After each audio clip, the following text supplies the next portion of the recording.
সকলে কেমন আছো? আমি এই দেখো রাতে মটর ভিজিয়ে রেখেছি, গোটা মটর 10-12টা ছিটি দিয়ে লবণ দিয়ে সেদ্ধ করে ছিটি দিয়ে এটাকে ডাল বানাবো, চটকায় ডাল বানাবো। আজকে ডাল ঘরে নেই তো, তাই মটর সেদ্ধ করে ডাল বানাবো। আর ডালের মধ্যে যে মূলো দিয়ে দেবো, মূলো এনেছিল, মূলো দেবো। আর কাঁচা কলা, এই যে কাঁচা কলা, পেঁপে একটা সেদ্ধ দেবো, আর এই একটা কাঁচা কলা দিয়ে আলু দিয়ে আর পুঁই শাক চচ্চড়ি, পুঁই শাক। আর এই ভাড়ালিটা কলার ভালো আছে কিনা, অনেক দিনের কাটা, যদি ভালো থাকে তাহলে একটু ভাজা ভাজা করে নেবো কেটে। আর এই দেখো আজকে আমি কী করেছি, কামরাঙা পাড়তে গিয়ে একটা ডাল ভেঙে গেছে। কতগুলো কামরাঙা, আরও অনেকগুলো ছিল, পড়ে গেছে পাড়ার সময় মটমট করে, ডালটা ভেঙে গেল। আর এই এতগুলো বেড়েছে, ছোটো গাছের থেকে বেড়েছে। এই যে পাখিগুলো এসে সব নষ্ট করতেছে, নিচে ফেলতেছে। বড় গাছেরটাও নষ্ট অনেকগুলোই করেছে, এখন ওই ছোটো গাছেরটা নষ্ট করতেছে।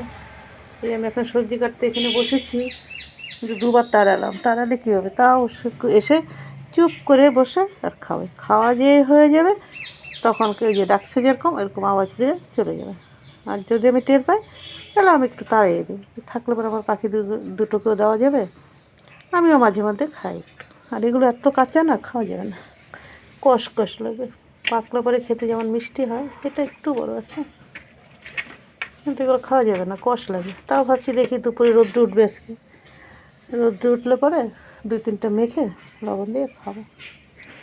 আর পাখিদের এখনও উঠায়নি, একটু পরে উঠাবো, 8টার দিকে উঠাই তো। আর উঠে চিৎকার চেঁচামেচি করে, ছোটো জন্তু ভীষণ পাজি, বড় জন্তু মুখ ফুলায় গা ফুলায় বসে থাকবে। একটু ঠান্ডা পড়ে গেছে, ও ঠান্ডা আসলে এমনিই তো খেতে ওর আলসি লাগে, ঠান্ডা আসলে মানে ওর আরও আলসি বেড়ে যায়। তাই দেখো এই তো ধরে ধরে খাওয়াতে হয়, দিয়ে রাখলেও খাবে না।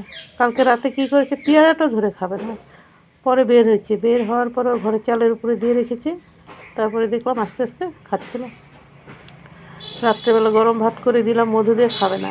তারপরে আমি আবার খেতে নিলাম যখন, তখন দেখলাম আমার সাথে একটু সবজি দিয়ে ভাত মেখেছিলাম, ওটা একটু খেলো। ছোটো জনকে যেমনি যেটা দিয়েই দিই, ও নিজে নিজেই খেয়ে নেয়। আর হাত দিয়ে খাওয়াতে গেলে শুধু কামড়াতে থাকে, তবু মাঝে মাঝে দিই একটু খাওয়ায়। বড়জনকে দিই যখন, আবার টাকায় টাকায় দেখে তো কষ্ট হয় ওর জন্য। বাইর হতে বলে একটু বাইরও হয় না, বড়জন যেমন বাইর হয়, বাইরে একটু এখানে এখানে একটু বসে কিছুক্ষণ থাকে, থাকার পর আবার ঘরে ঢুকে যায়। ও শুধু গলাটা লম্বা উঁচু করে দেখতেই থাকে। ভিডিওটা তাহলে এখানেই রাখছি, তোমরা ভালো থেকো, সাবধানে থেকো।